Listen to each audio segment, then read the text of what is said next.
Hi, I'm Hannah. At last weekend's family reunion, my 8-year-old daughter, Lily, became the subject of whispers. I didn't understand why until I overheard my mother-in-law, Eleanor, presenting proof of my supposed infidelity. But let me take you back to where it all began. I met David 10 years ago at a coffee shop near the hospital where I worked as a pediatric nurse. He spilled his latte on my scrubs, and instead of yelling, I laughed at the sight of him frantically apologizing. Later, he told me that my ability to find humor in chaos was what made him fall for me. Eleanor, his mother, seemed perfect at first. Such a lovely girl, she'd say, giving my hand an approving pat during family dinners. But her eyes told a different story, one of quiet calculation. When David proposed 6 months later, her mask slipped. "Are you sure, darling?" she asked him. "There are plenty of girls from good families who'd be better suited." David didn't waver, and we had a beautiful spring wedding. I thought our reservations were behind us. Everything changed when I got pregnant with Lily. That was when Eleanor's true nature emerged. One night, I overheard her telling David, "She trapped you. A baby so soon? How convenient." David defended me, and for a moment, I thought we'd weathered the storm. But Eleanor was relentless. When Lily was born with David's bright blue eyes and my dark curls, she latched onto the smallest details. "She doesn't really look like you, does she?" she'd say, tilting her head in mock innocence. Subtle jabs turned into pointed comments over the years. "Isn't it interesting how strong family genes are?" she'd muse, showing Lily photos of blonde, blue-eyed relatives. Last weekend's reunion at Eleanor's sprawling Victorian house was supposed to be uneventful. David had a last-minute business trip, but he urged me to go for Lily's sake. "She loves playing with her cousins," he said. I should have known better. The whispers started at lunch. Aunt Sarah wouldn't meet my eyes. Uncle Jim suddenly had pressing emails on his phone whenever I approached. Snippets of conversation drifted past me. Eleanor found proof. Poor David. That doctor she worked with. My stomach churned when I spotted Eleanor in the study, surrounded by David's cousins. She was holding a stack of papers, her voice dripping with Fox concern. "Hannah worked with this Dr. Richards," she said, tapping the papers. "A very handsome man. And look at these dates, 9 months before Lily was born." I froze in the doorway. Dr. Richards, my colleague, my gay colleague, who'd helped deliver Lily because David and I trusted him implicitly. "Mom?" Lily's trembling voice broke the spell. She'd heard everything. I turned to my daughter, her confused eyes tearing into my heart, and something in me snapped. The fear I carried for years vanished. I strode into the room, my voice cutting through the silence. "Eleanor, care to explain why you're spreading lies about my daughter's paternity?" She spun around, her expression triumphant. "Lies? I have proof," she said, holding up the papers. "The dates, the doctor, your position at the hospital. It's all very suspicious. I'm just protecting my son." Protecting him. I pulled out my phone and opened a photo of Dr. Richards and his husband, taken at our last Christmas party. "This is the man you're accusing me of having an affair with. He's been married to his husband for over a decade. And those suspicious dates? Those are my prenatal appointments. Dr. Richards only delivered Lily because my OB was called away for an emergency." Eleanor's face flushed crimson, but she wasn't done. "It doesn't explain why Lily looks nothing like our family." "Enough."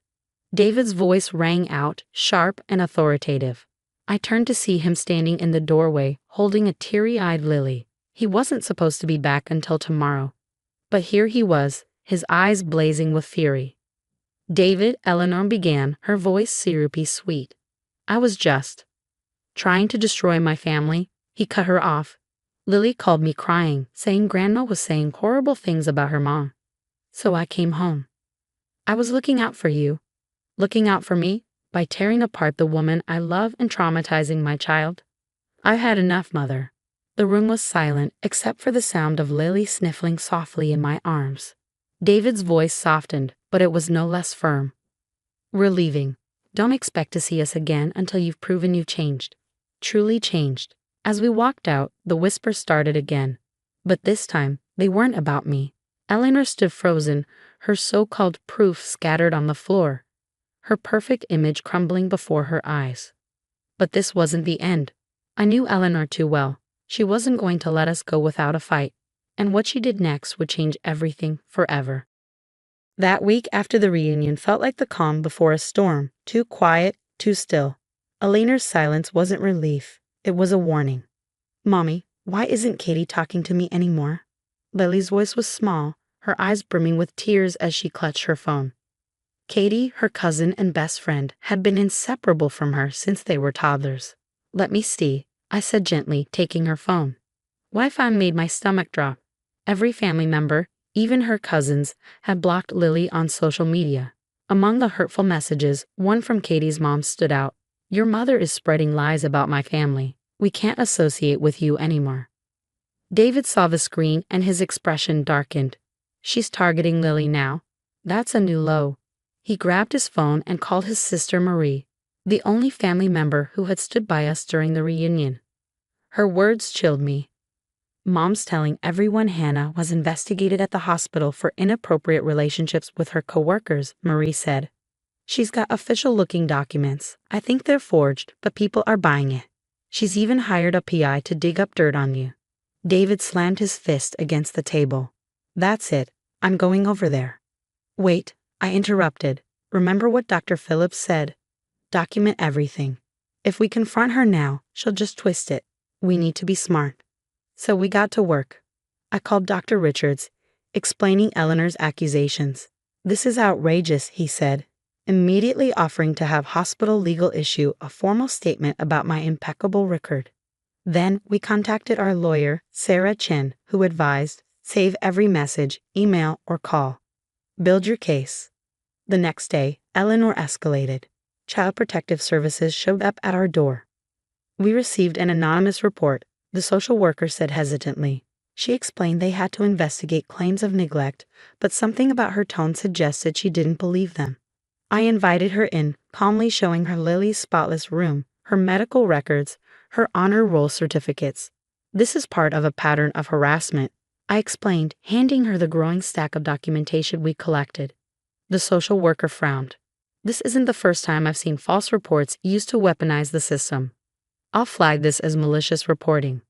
But Eleanor wasn't finished. That Sunday at church, she orchestrated her most dramatic act yet. "I just don't know what to do," she sobbed in front of the congregation. "My son's being deceived.